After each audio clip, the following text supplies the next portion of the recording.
কেইটামান বস্তু জীৱনত দিলে বোলে 2 গুণ 3 গুণ 10 গুণ বেছিকৈ ঘূৰাই পায় নামক গৃহলৈ আহিলে আমি 3 বস্তু লৈ আহিব লাগে নহয় জানো এতিয়া বাপসকলে যেনিবা 3 বস্তু ল'লেই চেলেংখনে গামোচাখনে ধুতিখনে আইসকলে পাৰিবনে নাই 68 কোটি মানুহে পৰ্বত এটা দাঙি লৈ গ'ল বুলি যেনিবা মানিয়ে ল'লো সেইটো কেনেকুৱা ৰাস্তা আছিলে সেইটো সময়ত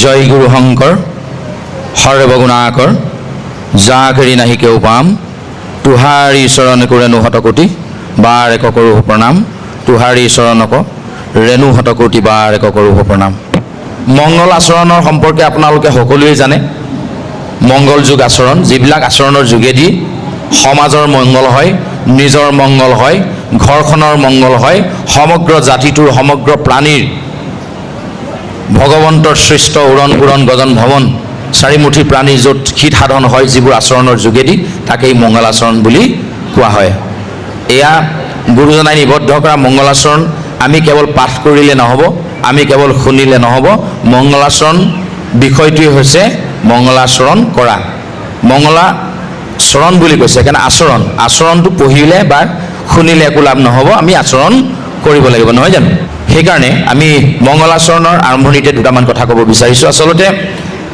আচৰণবিলাক আমাৰ কৰাৰ ক্ষেত্ৰত অসুবিধা হয় সেইকাৰণে আমি জানিব বিচাৰোঁ এনেধৰণে আচৰণক যদি আমি দুই ভাগে ভাগ কৰি লওঁ এক হ'ল বাহ্যিক আচৰণ এক আভ্যন্তৰীণ আচৰণ দুটা বস্তু সকলোতে থাকে এটা বাহ্যিকভাৱে দেখা যায় আৰু এটা ভিতৰত সোমাই থাকে যিটো আমি নিজেহে উপলব্ধি কৰিব পাৰোঁ আনে নেদেখে নহয় জানো এতিয়া এই কথাষাৰ আমি এনেকৈয়ে কৈছোঁ চাওক সাধাৰণতে ৰাতিপুৱা 9 বজাত এজন ছাত্ৰ বয়সৰ ল'ৰা ইউনিফৰ্ম এযোৰ পিন্ধি বেগত যদি তেওঁ ফুটবল এটা জাৰ্চি এযোৰ জোতাযোৰ ভৰাই লৈও গৈ থাকে যদি তেওঁৰ গাত ইউনিফৰ্ম থাকে আমি সাধাৰণতে কি বুলি ভাবিম বাৰু সময়ো 9 বজা আমি কি বুলি ভাবিম আমি একদম ঘৰুৱাকৈ কথা পাতিম আমাৰ বুজিবলৈ সুবিধা হ'ব নহয় জানো নহ'লে বৰ চিৰিয়াছ হৈ শুনিলে মানে বৰ টিচাৰ নিচিনা লাগে নিজকে বৰ শিক্ষক নিচিনা আমিতো সেই ভাগৰ নহয় গতিকে একদম ঘৰুৱাকৈ আলোচনা কৰিম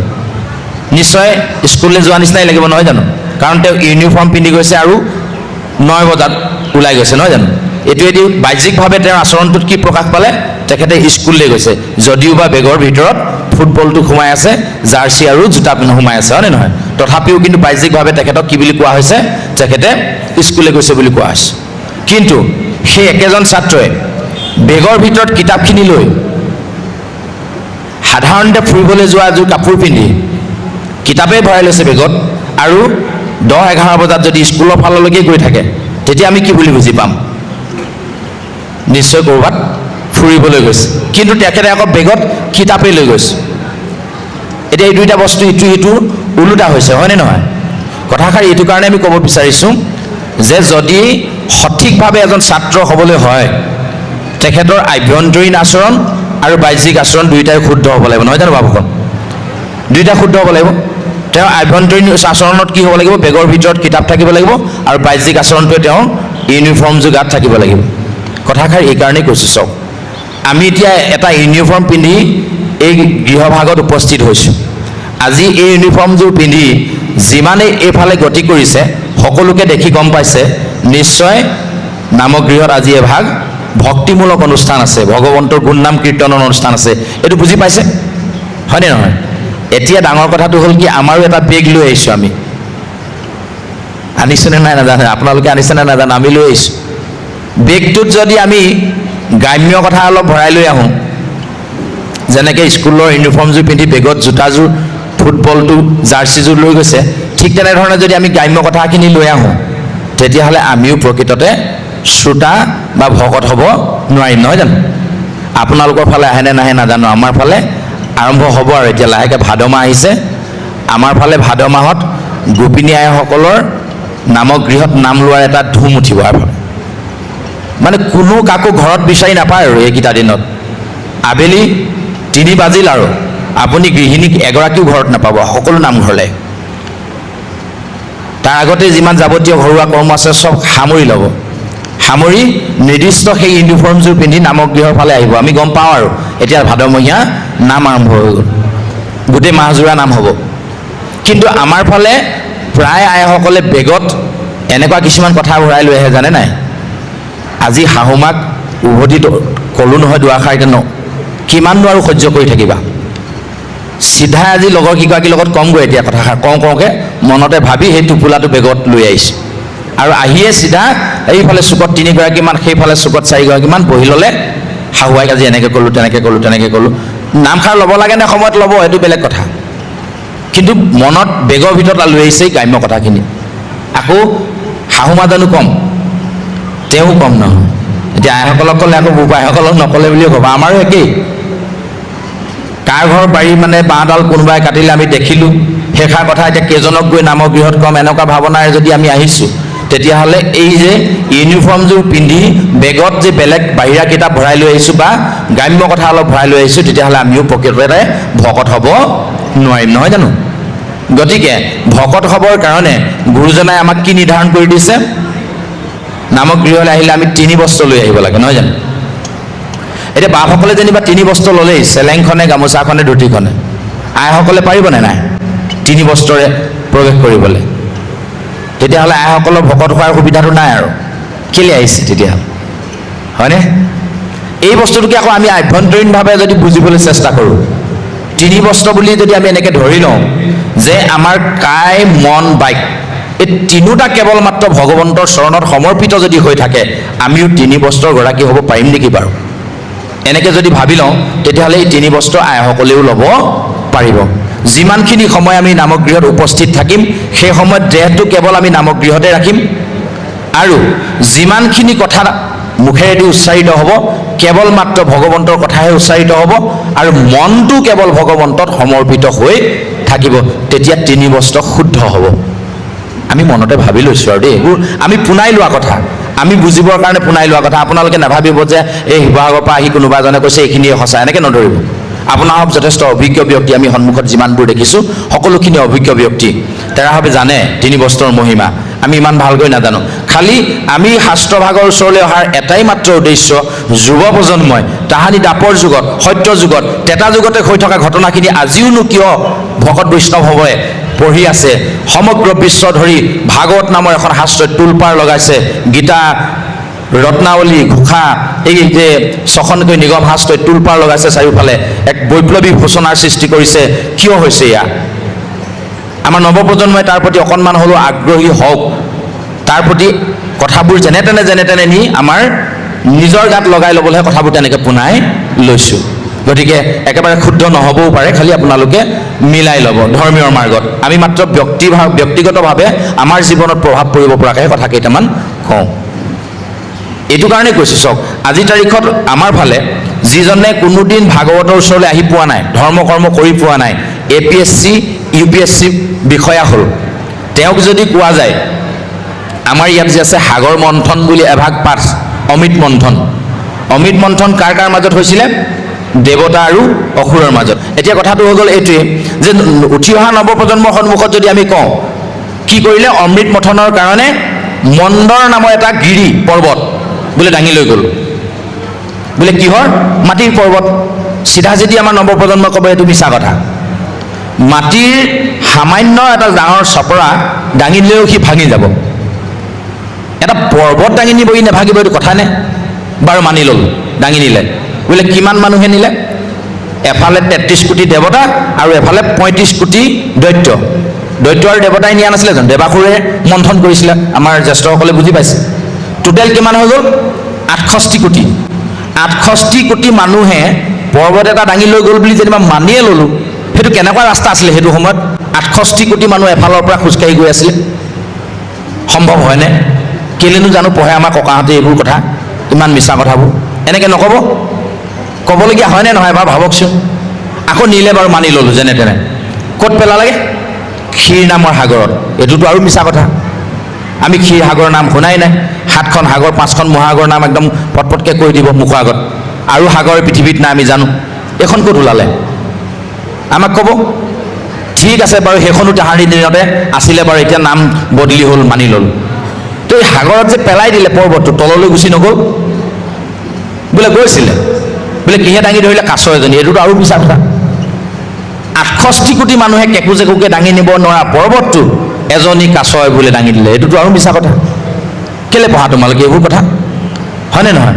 আৰু ঠিক আছে ধৰি ল'লোঁ, সেইটোও মানি ল'লোঁ, এটা এটাকৈ যুক্তি মানি গৈছে যেনিবা। শেষত ক'লে নহয় এইটো মঠিবৰ কাৰণে যে ৰছী এডাল ল'লে, এইটো কি আছিলে? আমাক শাস্ত্ৰই কৈছে বোলে নাগ এডাল আছিলে, সৰ্প বাসুকী নাগ। কিমান মানুহে মঠিছে? এফালে 33 কোটি, এফালে 35 কোটি, 68 কোটি মানুহে ধৰি পৰ্বতটোত এপাক দিব পৰাকৈ এইটো সাপেই নে বাৰু? এনেকুৱা সাপ থাকেনে বাৰু? এনেকুৱা কথাবোৰ কেলৈ কওঁ তহঁতি আমাক উভতি নক'ব? আমি সিহঁতক বুজাই দিব লাগিব যে এই সংসাৰখনক যদি আমি ক্ষীৰসাগৰ বুলি ভাবি লওঁ, সংসাৰ সাগৰ ভৱ সমুদ্ৰত কেৱল পানীয়ে থাকে, এইটোৱে বুজি ল'লে আমাৰ সমুদ্ৰ নুবুজাব আচলতে। যে ভৱ সমুদ্ৰ জনসমুদ্ৰ বুলি কওঁ নহয় আমি, হয় নহয়? বিশাল জনসমুদ্ৰ, তাৰমানে কি মানুহৰে একদম ভৰ্তি হৈ আছে, এইটো নুবুজো জানো? তেতিয়াহ'লে আমাৰ পৃথিৱীখনক আমি যদি ক্ষীৰসাগৰ বুলি ভাবি লওঁ, এই ক্ষীৰসাগৰখনক যদি মনটোক মন্দৰগিৰি পৰ্বত বুলি ভাবি লওঁ, মনটোতকৈ গধুৰ বস্তু পৃথিৱীত একো নাই। ৰাতিপুৱা কিনকিনীয়া বৰষুণ জাকত শুই উঠিবলৈ মন যোৱা নাই, মোক আৰু পৃথিৱীত কোনো তুলিব নোৱাৰে, ইমানেই মই গধুৰ। মোৰ লগত এফালে এখিনি আখৰিক শক্তি, এফালে এখিনি আমাৰ দৈবিক শক্তি, এই দুটা শক্তি লৈ আমি জীয়াই আছোঁ পৃথিৱীত, আছোনে নাই? মায়া আৰু ভক্তি মাও দুগৰাকী আমাক দেখুৱাইছে। আমিও দুটা গুণৰ মাজত জীয়াই আছোঁ, হয়নে নহয়? মন কৰিব। আমাৰ আইগৰাকীয়ে ৰাতিপুৱা চোতাল শাৰী শাৰী পদূলিমুখ পাইছে, আৰু তেনেকুৱাতে তেওঁ দেখিলে আগদিনা বতাহ বৰষুণ হৈছিলে, কপৌ চৰাই পোৱালি এটা সৰু পাখি অলপ গজিছে, আৰু কাইলৈ পৰহিলৈ উৰিব পাৰিব, পৰি আছে চোতাল পদূলিমুখত। মনলৈ কি আহিব? এই বৰ ভাল হ'ল, ৰাতিপুৱা আকাশ ধুনীয়া হ'ব, আৰু চিধাই নি তেলত দি দিওঁ, এনেকুৱা ভাবিব নে এই উৰিব পাৰিবই, মাকে পাইবা এই বুলি গেটৰ খুঁটাটো তুলি থৈ আহিব? কোনটো কৰিব? অকণ সহযোগ কৰি দিয়ক, কোনটো কৰিব? ওপৰতে তুলি থ'ব, হয়নে নহয়? তুলি থ'ব। কেলেনো ৰাতিপুৱা ইমান অকণমানি জীয়টো মাৰোঁ বাৰু, নহয় জানো? মৰম লগা চৰাইটো গেটৰ খুঁটাটো তুলি থৈ আহিলে মাকে পালে কিজানি লৈ যাব। একেগৰাকী আয়ে গধূলি যেতিয়া ভনী আৰু বইনাই ফুৰিবলৈ আহিলে, দুজনহে মানুহ, সৰু চাই এটি ধৰিলেও হ'ব, সেই বুলি ভাবি গঁৰালত লাহেকৈ হাতখন ভৰাই মুৰ্গী এটা মুচৰি মাৰি পেলাল। আপোনালোকে কৰে নকৰে নাজানো, কিছু জেগাত কৰে কাৰণে কৈছোঁ। দুটা শক্তিৰ জোৰত কামটো হৈছেনে নাই? ৰাতিপুৱা দৈবিক শক্তি, একেই চৰাই, মাকে পাব বুলি এৰি থৈ আহিলে, গধূলি আখৰিক শক্তি, সেই চৰাইটো মুচৰি মাৰি পেলালে। এনেকুৱা দুটা গুণৰ মাজত, মই বুজিবলৈ উদাহৰণহে লৈছোঁ, এনেকুৱা দুটা গুণৰ মাজত আমাৰ মনটো চলি আছে। মঠিছে কোনে? এই সময়টোৱে, যাক কাল বুলিও আমি ক'ব পাৰোঁ, নহয় জানো? এই সময়টোৱে আমাৰ ৰাতিপুৱাৰ পৰা গধূলিলৈকে, এই সময়টোৱে মঠি এই মনটোক যেতিয়া বেয়াখিনি আমি প্ৰথমে উলিয়াই দিব পাৰিম, তেতিয়া আমাৰ ভিতৰখন খালী হ'ব, হৃদয়খন খালী হ'ব, তেতিয়া আমি ভগৱন্তৰ কৃপাৰ পাত্ৰ হ'ব পাৰিম। কৃপাৰ পাত্ৰ কথাটোলৈ আহিম, তাৰ আগতে আৰু এটা আমি কথা কৈ ল'ব লাগিব। মনৰ মাজত আমি যে এই যে গ্ৰাম্য কথাৰ এটা ভঁৰাল, মোনা এটা যে লৈ আহোঁ, তাৰ এটা ধুনীয়া প্ৰমাণ আছে। আমাৰ ফালে এজন বৈষ্ণৱ আছিল, ভকত আছিল, নাম তেওঁৰ ভূপেন ভৰালী। তেওঁ বাপজনে তেওঁ কথাটো ক'লে বেয়া পায়, তথাপিও আমি কওঁ, যিহেতু কথাটোৱে মোক বহুত আপ্লুত কৰিলে, আৰু তেওঁৰ কথাটোকে বিশ্লেষণ কৰি আমি মনৰ সেই অসূয়া অকৃতি মানে বেয়া ভাৱবোৰ আমি নাইকিয়া কৰিব পাৰিছোঁ। তেওঁক এবাৰ কোৱা হ'ল, বাপ আপুনি আজি শৰাইভাগ অৰ্পণা কৰিব লাগিব। এনেই সাধাৰণতে শৰাই ক'ত অৰ্পণা কৰে আপোনাৰ হবে? আমাৰ ফালে মণিকূটতে কৰে, নৈবেদ্যৰ শৰাইভাগ, হয়নে নহয়? বাপজনে মোক সুধিলে বোলে চেণ্ডেল পিন্ধি যাবলৈ দিবনে? শুনি ভাল লাগিছে জানো? আমিতো বাদ দিয়ক, তৃতীয় চতুৰ্থ শ্ৰেণীত পঢ়া ল'ৰাটোৱে ছোৱালীজনীও ক'বই নামঘৰলৈ চেণ্ডেল পিন্ধি আহিব নাপায় নহয়। আমি সুধিছোঁ যেনিবা কিয় নাপায়? আজিৰ যুগৰ মানুহ আমি, আমাক বৈজ্ঞানিক যুক্তি লাগিব, এনেই মানি নলওঁ নহয়। আমাক কিয় নাপায় সোধেনো নে আপোনালোকৰ ল'ৰা ছোৱালী আজি তাৰিখত? কিবা এটা নাপায় বুলি ক'বচোন। আজি তাৰিখত স্কুলত পঢ়া ল'ৰা ছোৱালী চিধা উভতি ক'ব কিয় নাপায়। কিয় নাপায়তো যদি বৈজ্ঞানিক বিশ্লেষণ আপুনি কৰি দিব নোৱাৰে, সেইটো আৰু নামানে কয়। বিশ্লেষণ কৰিম আমি দেই। আচ্ছা, এতিয়া কথাটো হ'ল যে আমাক বৈজ্ঞানিকভাৱে কৈ দিলে যে চেণ্ডেলযোৰে বিভিন্ন লেতেৰা ঠাই গচকি আহে, হয়নে নহয়? গতিকে এই লেতেৰা বস্তুটো পবিত্ৰ স্থানলৈ আনিব দিব নালাগে, সেইকাৰণে তাক আঁতৰতে থৈ অহা যায়। আকৌ যুক্তি কি? এতিয়া যেনিবা আমি আমাৰ বৰা বাপৰ ঘৰৰ পৰা এডোখৰলৈ খালী ভৰিৰে গুচি আহিলোঁ। ইয়াৰ পৰা কিমান নোৱাৰোঁ, আধা কিলোমিটাৰমান দূৰ হ'বহে, হয়নে নহয়? 500 মিটাৰমান দূৰৰ পৰা মই যেনিবা খালী ভৰিৰে খোজকাঢ়ি আহিলোঁ। এতিয়া মই ভৰিটো খুলি থৈ আহিম নি? ভৰিটোতো লেতেৰা গচকি আহিছোঁ, কি কৰিম? ভৰিকেইটা চৰণ ধুই সোমাম ন, ধুয়ে সোমাম, চাফা কৰি ল'ম। চেণ্ডেলযোৰ ধুই সোমাম আকৌ নহ'ব নি? আজিৰ প্ৰজন্মৰ প্ৰশ্ন, চেণ্ডেলযোৰ ধুই সোমাম? তেতিয়াও কোৱা হৈছে নহ'ব। কিয়? এতিয়া আমি বুজাই দিবলৈ বাধ্য হৈছোঁ যে যাৰ স্থান য'ত, স্থান অনুসাৰেহে বস্তুৱে মান পায়। উদাহৰণ দি নিদিলেও সেইটো নুবুজে আজি তাৰিখত। নতুন প্ৰজন্মৰ কথা কৈছোঁ, সেইকাৰণে মই নৱপ্ৰজন্মৰ লগত লৈ আহিছোঁ। তেখেতেও বুজাব লাগিব কথাবোৰ, বুজিব লাগিব। তেখেতলোকে বুজিলেহে অনাগত দিনত এই ধৰ্ম বোলা বস্তুটো আমাৰ মাজত উজ্জীৱিত হৈ থাকিব। এতিয়া কথাটো হৈ গ'ল যে যাৰ স্থান য'ত, আপুনি নুপুৰ লাগিলে লাখ টকীয়াই পিন্ধক, ক'ত পিন্ধিব? ভৰিতে পিন্ধিব। কিন্তু সেন্দুৰ লাগিলে আপুনি 5 টকীয়াই লওক, শিৰতেই ল'ব, নল'বনে? পাৰ্থক্যটো তাত আছে। গতিকে যিটো বস্তুৰ স্থান য'ত, তাতেহে তুমি তাক থ'ব লাগিব। এতিয়া লাহেকৈ অকণমান বিশ্বাস কৰিবলৈ লৈছে আৰু, নহয় জানো? এনেধৰণে আমি বুজাব লাগিব প্ৰতিটো কথা। এতিয়া আকৌ প্ৰশ্ন নহয়, ঠিক আছে চেণ্ডেলযোৰ থলোঁ, ভৰিও ধুই সোমালোঁ, কিন্তু মনৰ মাজত আকৌ বহুত লেতেৰা লৈ ইয়াত আমি বহি আছোঁ, তেতিয়া কি হ'ব? পিছে এইজনৰ ওচৰত বহাই দিলেহিয়ে হয়, মোৰ দেখিবলৈ মন নাযায়, হয়নে? এতিয়া কৃষ্ণ নক'লেও নহয়, কৈছোঁ আৰু, কিন্তু মানে ৰাস্তাত দেখিলেতো নামাতিলোহেঁতেন। এতিয়া ওচৰতে বহাই দিলে কৃষ্ণ নক'লেও নহয়। এনেকুৱা মনোভাৱ লৈ বহি থকা, চেণ্ডেল পিন্ধি মণিকূটত সোমোৱা একেই কথা। গতিকে আহক আমি আধ্যাত্মিকভাৱে শুদ্ধ হৈ আহোঁ। পবিত্ৰতা হৈছে মংগলাচৰণৰ প্ৰথমটো চৰণ।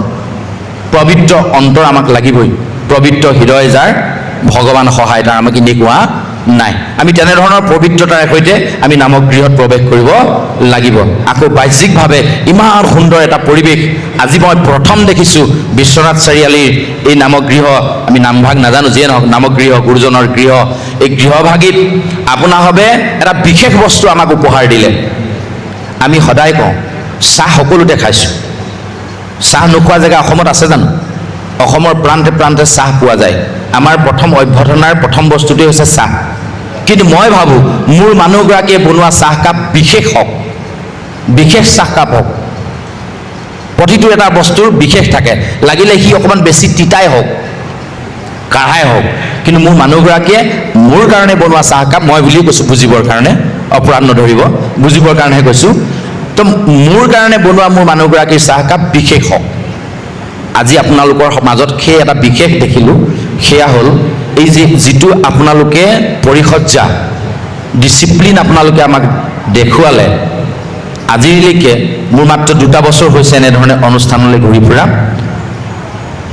ঢেৰ ঠাই ঘূৰিবলৈ পোৱা নাই। লখিমপুৰৰ পৰা নলবাৰী আৰু আজি এইকেইটাই মোৰ দূৰৰ অনুষ্ঠান, যিকেইটা আপোনাৰভাৱে আশীৰ্বাদ কৰাৰ কাৰণে আমি যাবলৈ সুবিধা পাইছোঁ। কেইভাগ অনুষ্ঠানৰ মাজত আজি এভাগ বিশেষ অনুষ্ঠান। আপোনাৰভাৱে এই যে বিশেষটো ৰাখিছে, এই বিশেষটো অনাগত দিনতো আপোনাৰভাৱৰ মাজত থাকক। এই বিশেষ যিটো অনুশীলনতা, বিশেষ যি ডিচিপ্লিন, এইটো অনাগত দিনতো আপোনাৰভাৱৰ মাজত থাকক। তাৰ কাৰণে আমি ভগৱন্তৰ চৰণত এষাৰি জয় দিছোঁ। সমস্তজনে আপোনাৰভাৱৰ মংগলৰ কাৰণে অনাগত দিনত ভগৱন্তই আপোনালোকক এনেধৰণে ডিচিপ্লিন হৈ থাকিবৰ কাৰণে আশীষ প্ৰদান কৰক। আমাৰ লগে লগে ভগৱন্তৰ চৰণত এষাৰি জয় দিব। কৃষ্ণ হৰি আপোনাৰভাৱৰ নিজৰ নিজৰ কাৰণে দিয়া জয়। গতিকে যিমান পাৰে অন্তৰ খুলি দিব। কেইটামান বস্তু জীৱনত দিলে বোলে 2 গুণ 3 গুণ 10 গুণ বেছিকৈ ঘূৰাই পায়। এক হৈছে তালি, মানে হাত চাপৰি। আপুনি আনৰ কাৰণে যিমান বজাব, আপোনাৰ কাৰণেও কোনোবাই বজাবলৈ ৰৈ থাকিব। আৰু এটা হ'ল গালি, দি চাবচোন কাৰোবাক, যিমান দিব তাৰ 2 গুণ ঘূৰাই পাব, হয়নে? সেইকাৰণে জয় দিছে, আমি নিজৰ কাৰণে দিছোঁ, একদম প্ৰাণ খুলি দিম। আমাৰ অনুষ্ঠান ভাগৰ কাৰণে দিছোঁ।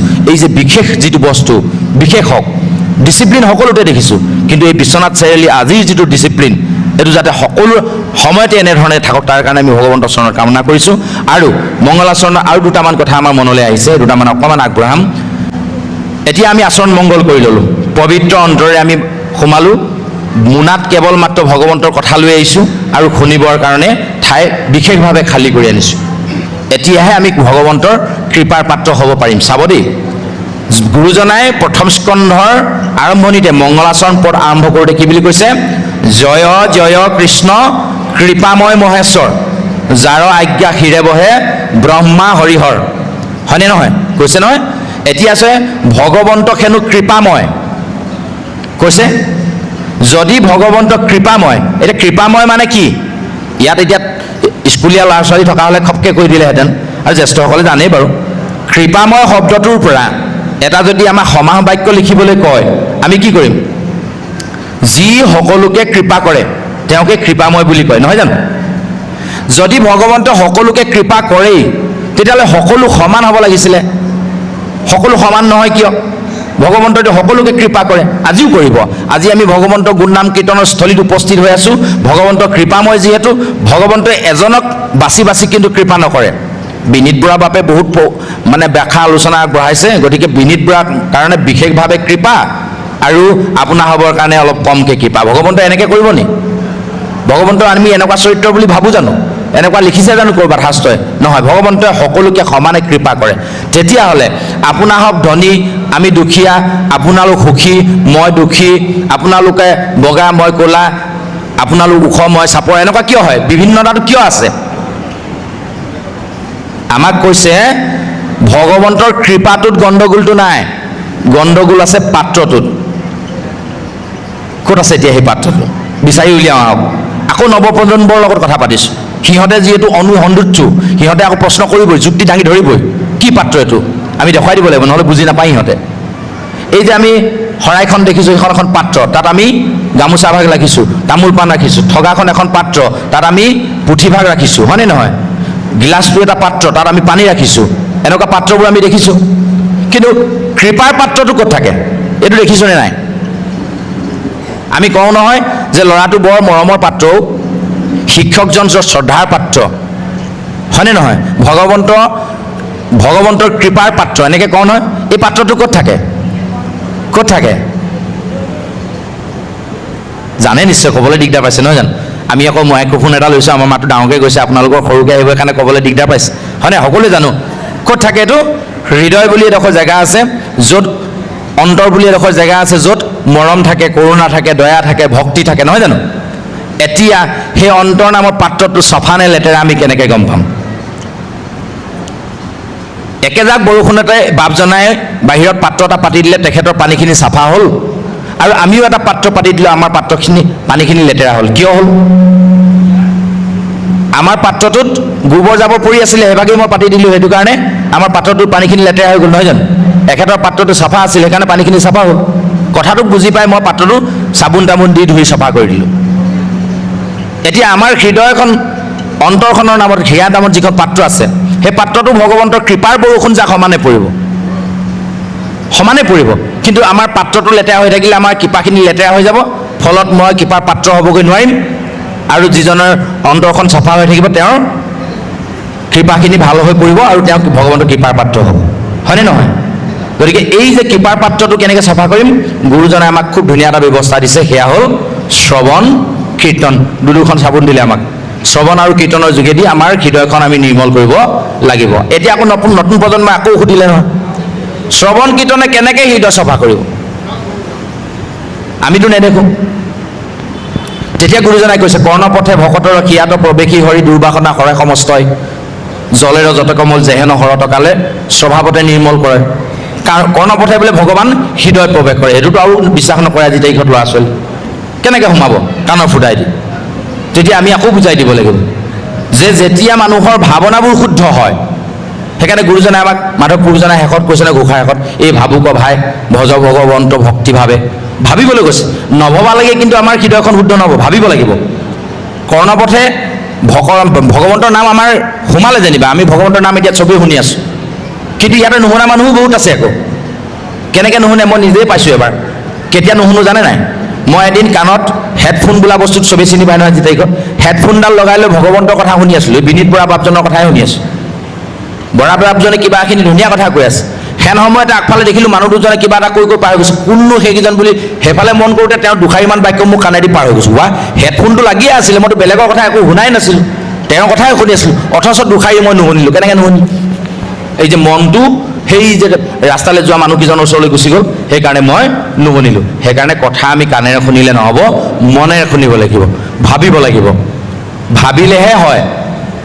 নাভাবিলে নহয় সেইকাৰণে আমি ভাবিব লাগিব নহয় জানো গতিকে আমি প্ৰথমতে ভগৱন্তৰ কথা তেনেধৰণে শুনিম বুলি ভাবিম বুলি যেতিয়ালৈকে আমি মনত স্থিৰ কৰি নলওঁ তেতিয়াও আমাৰ মংগলাচৰণ শুদ্ধ নহ'ব আনুষংগিক বহুত আছে জ্যেষ্ঠজনক সন্মান কৰা মৈত্ৰজনক বন্ধুৰ ভাৱ লোৱা সমানজনক মৈত্ৰীয় ভাৱ কৰা দৰিদ্ৰজনক দয়া কৰা ইত্যাদি ইত্যাদি বহুত মংগলাচৰণ আছে এইবিলাকত আমি পাছ কৰি থৈছোঁ আমি সৰুতে সেইবিলাক শিষ্টাচাৰ শিকি আহিছোঁ সেইকাৰণে এইখিনি আমি পাছ কৰিছোঁ বুলি ভাবি লৈছোঁ খালি এইখিনিত আমাৰ অকণমান অসুবিধা হয় এই যে মনটো ইয়াত দিব লাগে এইখিনিতে আমাৰ দিগদাৰী হয় গতিকে আমি অভ্যাস কৰোঁ আহক অভ্যাসৰ যোগেদি আমি আমাৰ মনটো ভগৱন্তৰ চৰণত যদি ৰাখিব পাৰোঁ তেতিয়াহ'লে আমাৰ হৃদয়খন নিৰ্মল হৈ থাকিব আৰু নিৰ্মল যেতিয়া হৈ থাকিব হৃদয়খন পবিত্ৰ যেতিয়া হৈ থাকিব ভগৱন্তৰ কথাখিনি তাত পৰিলে আমি কৃপাৰ পাত্ৰ হ'ব পাৰিম ভগৱন্তৰ কৃপা পৰিলে আমি কৃপাৰ পাত্ৰ হ'ব পাৰিম অন্যথা কিন্তু তেওঁৰ কৃপাখিনি আমাৰ পাত্ৰটোত পৰি লেতেৰা হৈ যাব ই কামত আমাৰ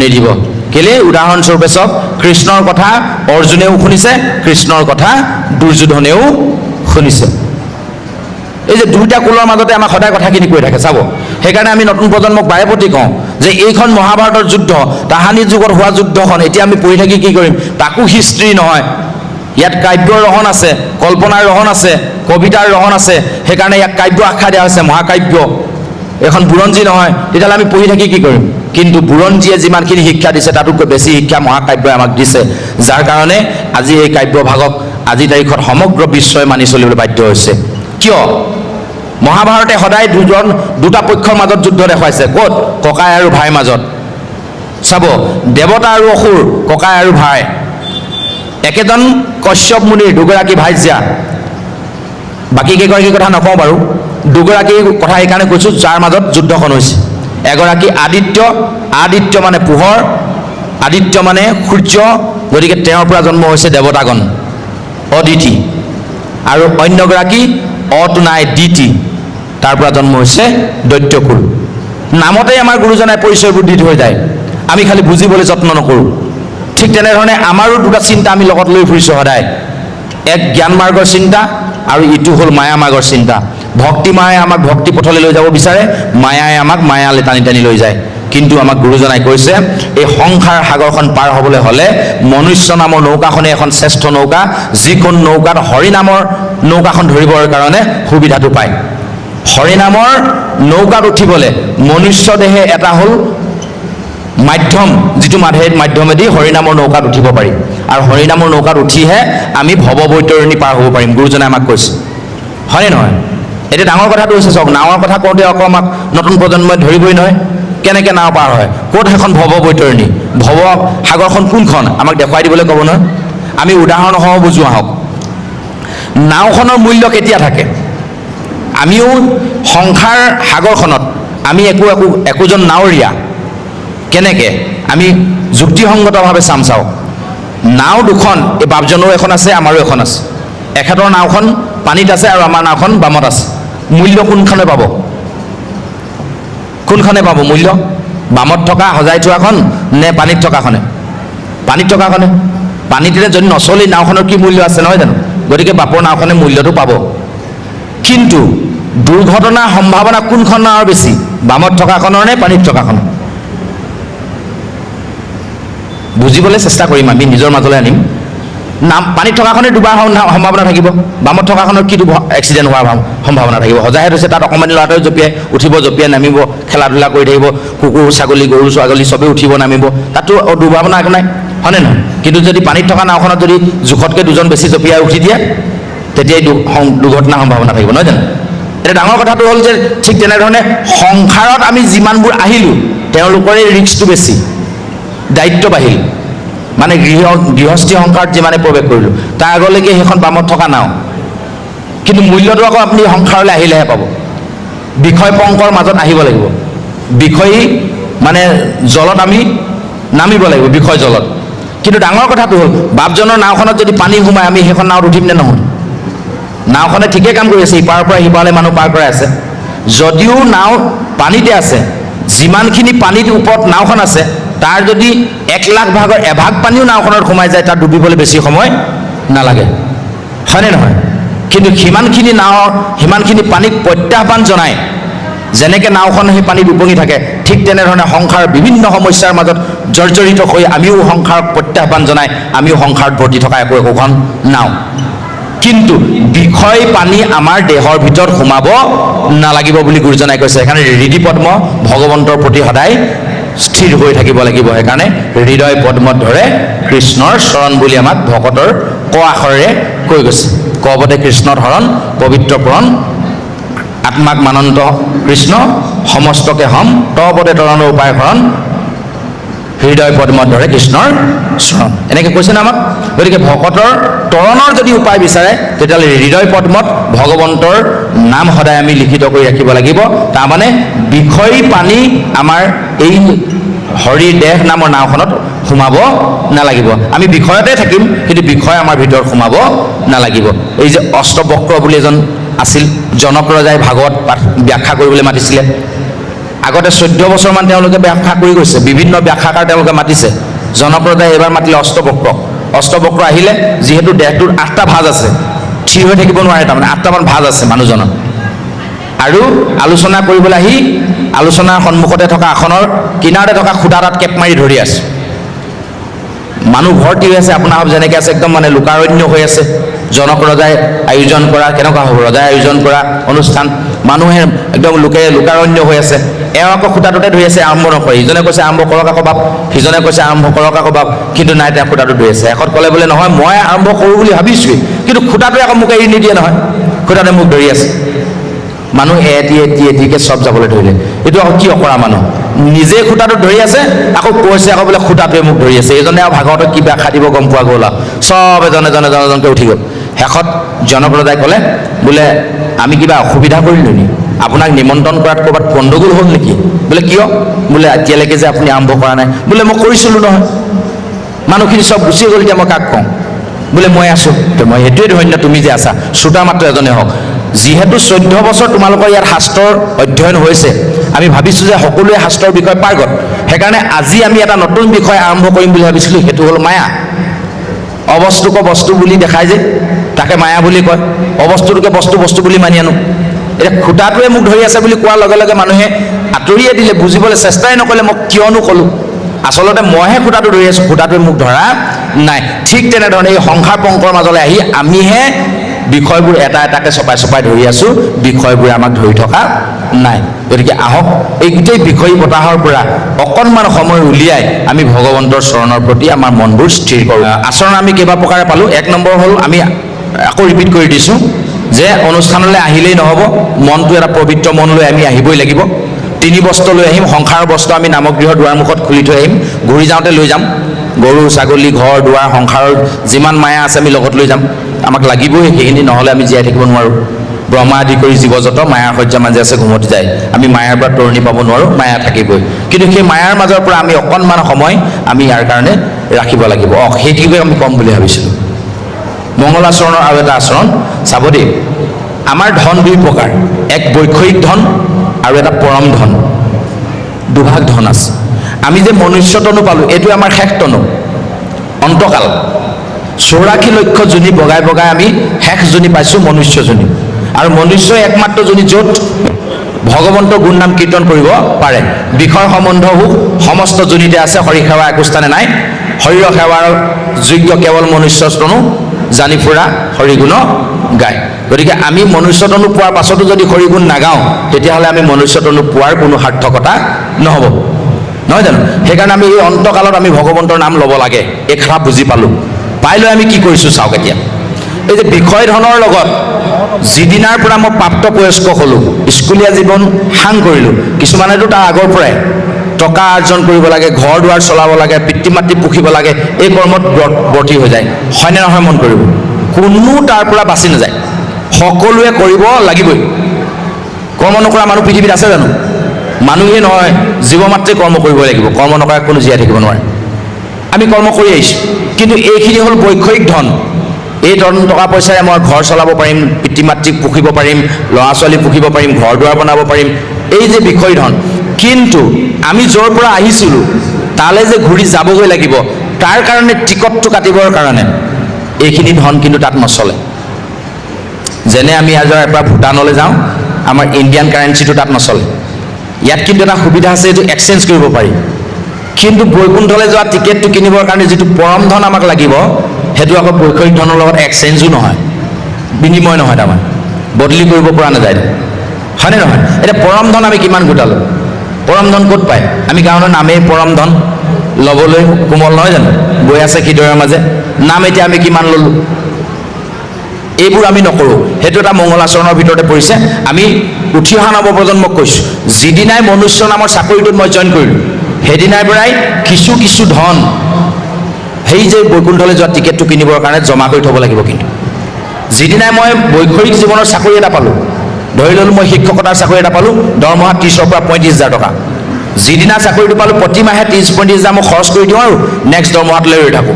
আকৌ দৰমহা পাওঁ, আকৌ খৰচ কৰি শেষ কৰি দিওঁ, আকৌ নেক্সট দৰমহালৈ ৰৈ থাকোঁ। এনেকৈ যদি ৰৈ থাকোঁ, খৰচ কৰি থাকোঁ, ৰিটায়াৰমেণ্টৰ পিছত খাবলৈ পইচা ক'ত পাম? তেতিয়া দৰমহা নাইকিয়া হ'ব, হয়নে নহয়? সেইকাৰণে আমি সেই কৰ্মটো নকৰোঁ। কি কৰোঁ? দৰমহাৰ কিছু কিছু অংশ আমি জমা কৰি থৈ যাওঁ। তেতিয়া অন্ততঃ ৰিটায়াৰমেণ্ট হ'লে আমি খাবলৈ তাৰ পৰা 2 টকা উলিয়াই ল'ব পাৰিম। এতিয়া আমি যে এই যে কৰ্মজীৱনৰ পৰা ৰিটায়াৰমেণ্ট ল'ম, কাণখন, চকুকেইটা, নাক, মুখ এইবিলাকৰ পৰা ৰিটায়াৰমেণ্ট হৈ যাব ন, কাণে নুশুনা হ'ম, চকুৱে নেদেখা হ'ম, মুখেৰে ক'ব নোৱাৰা হ'ম, নাকেও উশাহ লওঁতে কষ্ট পাম। তেতিয়া খাবলৈ পৰম ধন মোৰ কি থাকিব? ভগৱন্তৰ নাম। সেইকাৰণে মৃত্যুৰ সময়ত মই ভগৱন্তৰ নাম নোলাব নহয়। এই জড়ভৰতৰ কাহিনীটো ইয়াত অকণমান উলিয়াইছেগৈ আৰু ভৰত মুনি, ঋষভৰ 100জন পুত্ৰৰ ভিতৰত ভৰতে শ্ৰেষ্ঠ আছিলে যে। ইয়াত আমাৰ যিখিনি আছে ভৰত মুনিৰ কথা, 5ম স্কন্ধ, বৰ সুন্দৰ কাহিনী, এইখিনি আপোনালোকে পঢ়িলে গম পাব। ভৰত মুনিয়ে সেই পৰম ধন অৰ্জন কৰাৰ ক্ষেত্ৰত শেষত বিফলতা অৰ্জন কৰিলেগৈ। ঘৰৰ পৰা ওলাই গৈছিলে ঠিকেই পৰম ধন অৰ্জন কৰিবৰ কাৰণে, ক'লৈ? সন্ন্যাস ব্ৰত কৰি ঘৰৰ পৰা ৰাজ্য ত্যাগ কৰি গুচি গৈছিল। কিন্তু বনৰ মাজত গৈ এটি হৰিণ পোৱালিৰ প্ৰেমত পৰি তাক নিজৰ বুলি ভাবোঁতে ভাবোঁতে ভাবোঁতে ভাবোঁতে ইমানেই ভাৱনাত বিভোৰ হৈ গ'ল, শেষত মৰিবৰ সময়ত হৰিণাটোৰ ভাৱনাত লৈ মৰিলে কাৰণে পিছৰ জন্মত হৰিণ জন্ম হ'ল। এতিয়া আমি কি ভাৱনা লৈ যাম? তাৰ অভ্যাস কৰিবলৈ হ'লে মনুষ্য জীৱনৰ চাকৰিটো যিদিনা আমাৰ আৰম্ভ হ'ল, সেইদিনাৰ পৰা অকণমান নাম ধন যদি আমি সঞ্চয় কৰোঁ, তেতিয়াহ'লে অজামিলৰ নিচিনাকৈ অজানিতে হ'লেও ভগৱন্তৰ নামটো মুখলৈ আনিবলৈ আমাৰ সমৰ্থৱান আমি হ'ম। তাৰমানে সেইকাৰণে কৈছে আমাক ৰাতিপুৱা ভাগতে যদি ধান শুকুৱাবলৈ মন আছে, ৰ'দত দিব লাগিব। পিছবেলা ৰ'দত দিলে ধান নুশুকায়, ৰাতিপুৱাই দিব লাগিব। গতিকে আমি একেবাৰে সৰু বয়সৰ পৰাই নামধৰ অৰ্জন কৰি কৰি কৰি কৰি আমি জমা কৰিব লাগিব। কিন্তু আমি তাৰ উভোটা, আপোনাৰ হ'ব হয় নহয় নাজানো, আপোনাৰ হ'ব নহ'ব, আমাৰ ফালে হয়। এটা উদাহৰণ, এই উদাহৰণে আজি আমাৰ আলোচনা ইমানতে বিৰাম দিম। উদাহৰণটো এনেকুৱা চাব, আমি ঘৰখনৰ কাৰণে কাম কৰি আছোঁ, বাপজনীও কৰিছে, আপোনাও নিজৰ গাত এবাৰ কথাষাৰ লগাই ল'ব দেই, তেতিয়া শুনিবলৈ বুজিবলৈ সহজ হ'ব। এতিয়া ইয়াত যিমানবোৰ গৃহস্থী মানুহ আছে, তেৰাভাৱে অকল নিজে চলিবৰ কাৰণে উপাৰ্জন কৰে নে ঘৰখন চলাবৰ কাৰণে? যি কৰ্মই নকৰক লাগে, ঘৰখনৰ কাৰণে কাম কৰে নে নিজৰ কাৰণে কৰে? সমস্তই সকলোৱে নিজৰ নিজৰ কাৰণে কাম কৰে নে ঘৰখনৰ কাৰণে? ঘৰখনৰ কাৰণে কৰে, নহয় জানো? আচ্ছা, এতিয়া কথাটো হ'ল কি, আমি যেনিবা দিনটো কৰ্ম কৰি, ধৰি ল'লোঁ মই শিক্ষকতাই কৰোঁ, নহয় বা মই ব্যৱসায় কৰোঁ, নহয় বা মই খেতিয়ে কৰোঁ, খেতি খোলা সামৰি ঘৰলৈ আহিছোঁ আৰু আইগৰাকীয়ে মোক নেমাতে নহয়। আহিলোঁ, বোলে পিয়াহ লাগিছে, আনি দিলে আৰু খালেও খাবি নাখালে নাই, দিলে বাৰু দিয়াটো, মাত চাত নাই মতা। লাহেকৈ ল'ৰাটোৰ ওচৰলৈ গ'লোঁ, অ' বেটা কি হ'লো, মায়ে কিবা এটা লাগিলে নেকি, নাই মতা যে? সিও লাহেকৈ আঁতৰি গুচি গ'ল। মাৰ ওচৰ পালোঁ, অ' মা, মাক পুতেকৰ আজি কিবা হ'ল নি? মোক যে মাতেই দিয়া নাই। লাহেকৈ মায়েও আঁতৰি দিলে। দেউতা আছে, শেষত দেউতাৰ ওচৰ পালোঁ, গ'ল কিবা এটা হ'ল আজি। দেউতাও লাহেকৈ আঁতৰি দিলে। কেনেকুৱা লাগিব? নিজৰ গাতে এবাৰ লগাই লওক, নিজৰ গাতে এবাৰ লগাই লওক। ইয়াৰ পৰা গৈ যেনিবা এই নামৰ গৃহৰ পৰা গৈ যেতিয়া আপুনি ঘৰ পাব, ঘৰত যদি আপোনাৰ 6জন ব্যক্তি আছে, কোনেও নামাতে আপোনাক, কেনেকুৱা লাগিব কওক? গধূলি শুবৰ সময়লৈকে নামাতে, আপুনি শুব পাৰিব নাই? আপোনাৰ হ'ব কথা নাজানো, মইতো নোৱাৰোঁ, মই বাহিৰত গৈ চিঞৰি চিঞৰি কান্দিব লাগিব। কি হ'ল আজি? আৰে কিবা এটা হ'ল যদি কওঁ, মই লাগিলে ভৰিতে ধৰিম ভাই, ক্ষমা খুজিম নহয় মই, কি হৈছে ক আকৌ, দুখটোতো ক। কিন্তু নামাতে, বাহিৰত গৈ মই চিঞৰি চিঞৰি কান্দিব লাগিব। ৰাতিটো তেনেকৈ পাৰ হ'ল। ৰাতিপুৱাই শুই উঠি মোৰ বেলেগ কাম নাই আৰু মই চিধা সেইটোকে ক'ম, অ'তো কালি কি হৈছিলোঁ, কোনেও যে নামাতিলে, লাহেকৈ গুগুকৈ সি আঁতৰি গুচি গ'ল, নিজৰ কামত ব্যস্ত। আইগৰাকীৰ ওচৰলৈ গ'লোঁ, হ'ম কি হ'লো, নামাতে। এদিন, দুদিন, 3 দিন, এসপ্তাহ, নায়েই মতা। নিজৰ গাত লগাই লৈছিলে নে কথাটো অকণমান? কেইদিন থাকিব পাৰিব কওক সেইখন ঘৰত? এসপ্তাহলৈকে আপোনাক কোনেও নামাতে ঘৰত, পাৰিব নাই? এদিন, দুদিন, এসপ্তাহ, কেনেকুৱা লাগিব? যিখন ঘৰত মোৰ কোনো মূল্যই নাই, তাত মই জীয়াই থাকিনো কি কৰিম? এনেকুৱা ভাৱনা আহিবনে? আহিব হয়নে নহয়? কোনোবাইতো তাৰ সংসাৰে এৰি দিম আৰু নালাগে তহঁতৰ ইমান যদি দুখ লাগিলে কতো, চবৰে ভৰি হাতে ধৰিছোঁ ন মই, কিবা এটাতো দুখ লগালো ক, হয়নে নহয়? তথাচ নকয়।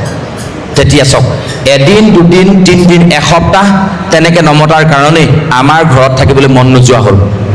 কিন্তু সেই সমস্ত পৃথিৱীখনৰ অধিকাৰী ভগৱন্ত ঈশ্বৰ প্ৰভুক নমতাকে মই 20 বছৰ 22 বছৰ 30 বছৰ পাৰ কৰিছোঁ। এনেকুৱা ব্যক্তিও আমাৰ সমাজত আমি দেখিছোঁ।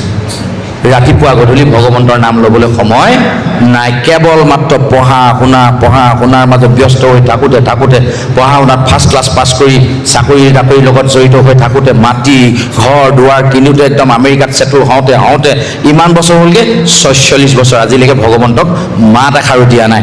তেতিয়াহ'লে ভগৱন্তই থাকিব নে গুচি যাব? এনেকুৱা আচৰণো আমি কৰিছোঁ নহয়। এইবোৰ মংগল আচৰণৰ ভিতৰত পৰিছেনে? গতিকে চাওক, আমি আহক নৱপ্ৰজন্মক আমি শিকাওঁ, পুৱা গধূলি অন্ততঃ 5 মিনিট সময় 10 মিনিট সময় 24 ঘণ্টাটোৰ ভিতৰত 12 ঘণ্টাটো বাৰু শুওঁতে গুচি গৈছে, নিজৰ দেহটো পৰিচৰ্যা কৰোঁতে গুচি গৈছে, বাকী 12 ঘণ্টাৰ ভিতৰত গোটেই 10 ঘণ্টাই যেনিবা ভগৱন্তক নিজৰ ঘৰৰ কৰ্মৰ লগতে জড়িত হৈ আছোঁ, মাত্ৰ বাকী 2 ঘণ্টা, পুৱা এঘণ্টা গধূলি এঘণ্টা, নালাগে তাৰ পৰা আধা ঘণ্টা কাটি দিলোঁ ধেমালি ধুমুলা মোবাইল চোৱাৰ মাজত, তাৰো আধা ঘণ্টা, ৰাতিপুৱা আধা ঘণ্টা, নালাগে তাৰ পৰাও কাটি দিলোঁ, অন্ততঃ পক্ষে ভগৱন্তক প্ৰাৰ্থনা ভাগ কৰিব পৰাকৈ পুৱা আৰু গধূলি আমাৰ সময় হৈছেনে? নাই হোৱা। তেতিয়াহ'লে ক'ত মংগল আচৰণ শুদ্ধ হৈছে? আচৰণ মংগল হৈছে জানো?